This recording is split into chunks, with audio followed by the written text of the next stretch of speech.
ہم بنگالی ہوتے۔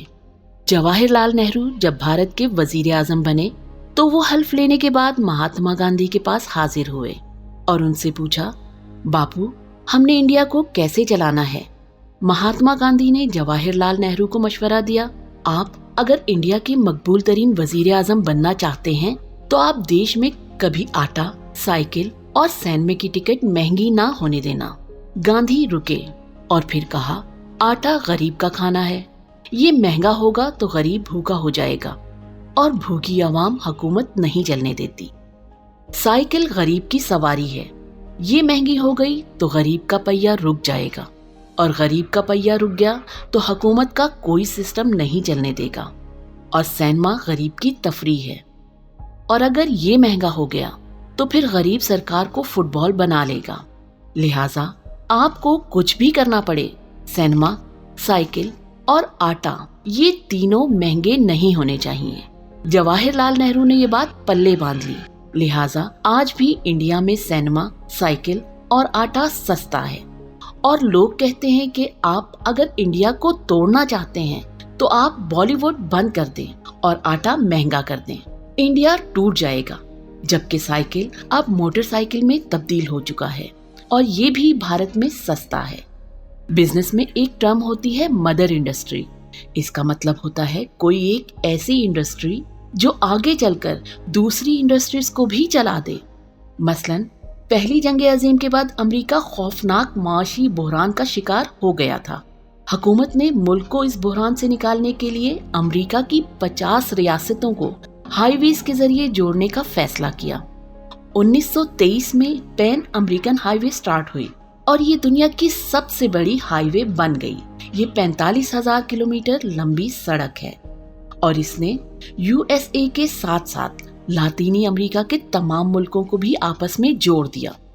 یہ سڑک 2 عظیم جنگوں کے درمیان امریکہ کے لیے مدر انڈسٹری ثابت ہوئی اور اس نے پورے امریکہ کو معاشی طور پر قدموں پر کھڑا کر دیا۔ کیسے؟ سائنس بڑی سادہ تھی۔ دنیا کی سب سے بڑی ہائی وے کی وجہ سے کنسٹرکشن سے متعلق تمام صنعتیں چلنے لگیں۔ صنعتیں چلیں تو کمپنیوں اور فیکٹریوں کو انجینئرز، پلانرز اور ورکرز کی ضرورت پڑ گئی۔ اس ضرورت نے یونیورسٹیاں اور ٹیکنیکل ادارے ایکٹیو کر دیے۔ یونیورسٹیوں سے انجینئرز نکلے تو ہزاروں فیکٹریاں مشینری بنانے لگی اور یوں مشینری کی انڈسٹری بھی چل پڑی۔ سڑک مکمل ہو گئی تو آٹو موبائل کی صنعت بھی انگڑائی لینے لگی۔ سڑک کے ساتھ ساتھ نئے شہر، نئی ہاؤسنگ سوسائٹیاں، نئے انڈسٹریل ہب اور فارم ہاؤسز بننے لگے۔ یہ ایکٹیو ہوئے تو لوگوں کے پاس پیسہ آ گیا اور وہ شاپنگ بھی کرنے لگے، ریسٹورانوں میں کھانا بھی کھانے لگے، چائے اور کافی کے لیے بھی جانے لگے اور بچوں کو پلے ایریاز میں بھی لے جانے لگے۔ یوں لوگوں میں صحت مند زندگی کا رجحان پیدا ہو گیا۔ اس سے جم بھی بنے اور ہسپتالوں میں بھی اضافہ ہوا۔ غز حکومت کے صرف ایک فیصلے نے پورے امریکہ کو بدل کر رکھ دیا۔ ہم اگر بھارت کو بھی دیکھیں تو ہمیں 2 بڑے فیصلے نظر آئیں گے۔ پہلا فیصلہ، جواہر لال نہرو نے بھارت میں پولی ٹیکنک انسٹیٹیوٹ بنائے تھے۔ ان اداروں سے فارغ التحصیل طالب علم یونیورسٹیوں میں پروفیسر بنے اور ان لوگوں نے بعد ازاں سندر پچائی، پراگ اگروال، ستیا نڈیلا اور اروند کرشنا جیسے آئی ٹی ٹائکونز پیدا کر دیے۔ دوسرا فیصلہ، راجیو گاندھی نے 1984 میں بنگلور میں سلیکان ویلی کی بنیاد رکھی۔ بھارت نے اس سال کمپیوٹر ٹیکس فری پالیسی بھی لانچ کر دی۔ ان 2 فیصلوں نے انڈیا کی معاشی بنیادیں بدل دیں اور آج بھارت میں 237 کھرب پتی موجود ہیں۔ لیکن یہ فیصلے بھی اصل فیصلے نہیں تھے۔ بھارت کی اصل مدر انڈسٹری بالی ووڈ تھی، لہٰذا کرکٹ ہو، سلیکان ویلی ہو، یہ تمام انڈسٹریز بالی ووڈ کی پروڈکٹ ہیں۔ انڈیا میں بھی اگر بالی ووڈ نہ ہوتا تو آج وہاں ٹاٹا بھی نہ ہوتا، برلا بھی نہ ہوتا اور ریلائنس اور امبانی جیسے گروپ بھی نہ ہوتے۔ یہ تمام گروپس بالی ووڈ کی بائی پروڈکٹس ہیں۔ بالی ووڈ کتنی بڑی اور مؤثر انڈسٹری ہے، آپ اس کا اندازہ پاکستان کے ایک فیصلے سے لگا لیجئے۔ جنرل مشرف نے 2007 میں پاکستان میں بھارتی فلموں کی نمائش کی اجازت دی تھی۔ اس ایک فیصلے نے پاکستان میں شاپنگ مالز کی انڈسٹری بھی ڈیولپ کر دی۔